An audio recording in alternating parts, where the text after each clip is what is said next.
You usually start us off, Rich. Why don't you start us off? You're good at that.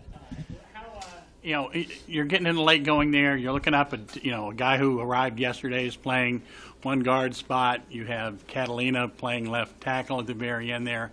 What's going through your mind? Do you need to help these guys out? What's going through your mind when that's going on? Oh, boy. No, it's a challenge, and I think the challenge for me as a quarterback is how much do you keep your eyes downfield and trust the rush and just play, and how much do you start to say, I'm going to plan for the potential of it being loose, and now I got to avoid the chance of a sack fumble. We saw what a sack fumble can do to kill a drive, and give them a short field. So it's that balance of trying to play conservative and protect your opportunities in the game while also being aggressive and having to go make plays at some point. And that was the balance I was trying to find throughout the game. And I think for the most part handled it well, but there's obviously plays here and there that you wish were different. About how many plays do you normally go into a game with, and then by the end, due to whether it's changing offensive line personnel or the fact that you're down 2 tight ends, all your 2 and 3 tight end sets are gone, how many did you guys feel like you were operating with by the end? We could run a fair amount of our offense from that zebra personnel. It certainly takes away some of our ability to be multiple and to keep a defense on their toes, but we can run a vast amount of our offense. But no, there are a lot of special week-to-week plays that we put in. For example, the long play to Jamison Crowder was a play that we thought had a great chance this week specifically, and that was out of a 2 tight end set. That kind of a play is no longer available to us once the injury is stacked up. And a lot of our plays are tough when you haven't been here for OTAs, haven't been here for training camp, or even early in the season, and now we're asking you to make all these calls and understand audibles and some of the deep down the line plays that we may not have repped this week but are certainly up for every game. That's where it gets tough.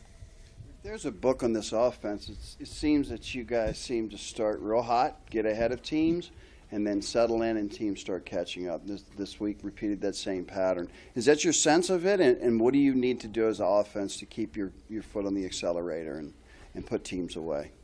Well, I think we have started fast the last several games, and that's a positive. I think it goes back to the coaches quite a bit, crediting them for the way that they game plan going into the game.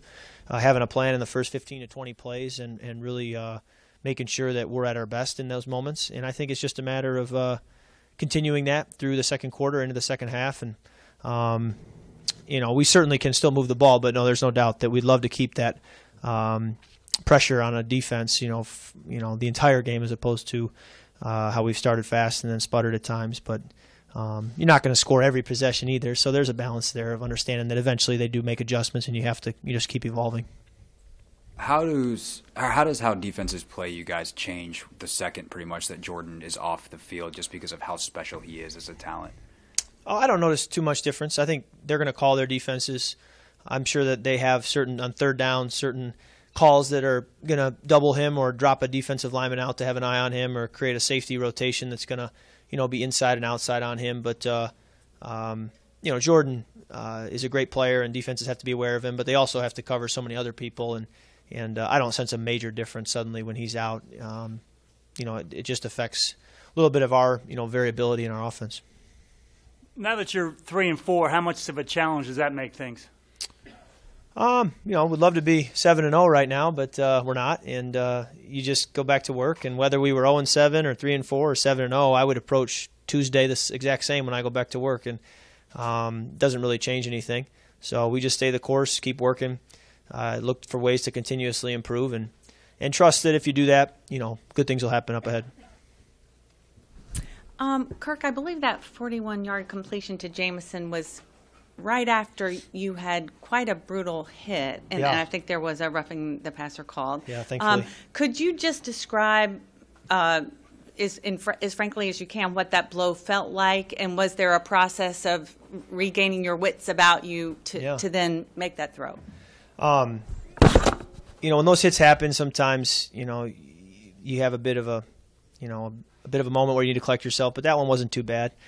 Grateful for the helmet that I wear. Thanks to Rydell for making that helmet. But they do a good job. No, they do the good job, and it's those kind of hits where you say, I'm really glad that someone somewhere at a university is doing research to protect my head, because that's the hit where you say, I need the best of the best on my head. And when you're able to walk away from that with no headache, no vision problems, keep playing, you got a clear mind, That's a beautiful thing in and of itself, but then it certainly gives you confidence the next time you step out there, the next snap, trusting that your equipment will do its job for you.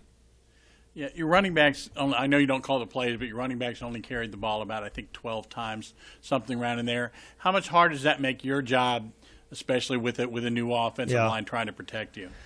Yeah, not ideal with the new guys in there up front and the weather, what it was. You'd love to just throw the ball 17 times and go 12 to 17 and just pound the rock and go find a way to win the game and run the clock out. That just wasn't the way the game went for us today. And, I'm just going to run the plays that are called, and I felt like we did some good things in the past game, but ultimately, we just couldn't overcome a sack here or incompletion there or whatever it may have been. It's easy for us in the press to look at a series of losses and take a big picture view. How myopic do you need to be as a player? Is it all about just the next week? Are you thinking in terms of bigger picture, division losses, that sort of stuff? I don't know what the word myopic means, but we definitely keep a focus on individual weeks. I can't do anything but first of all, rest. Tomorrow I'm going to rest. That's where my focus is in getting recharged. Tuesday I'm going to focus on watching this game, taking criticism, taking notes, and then working on the run game for the Seahawks. And that's where it starts. And I can't play the Seahawks till Sunday, so I have a very focused perspective and approach each and every day of what can I do today and look no further than that. But it's fun for fans, and obviously you guys do a great job of looking at big picture things and where we're headed. And I think sometimes you have a much better idea of all that than I do even.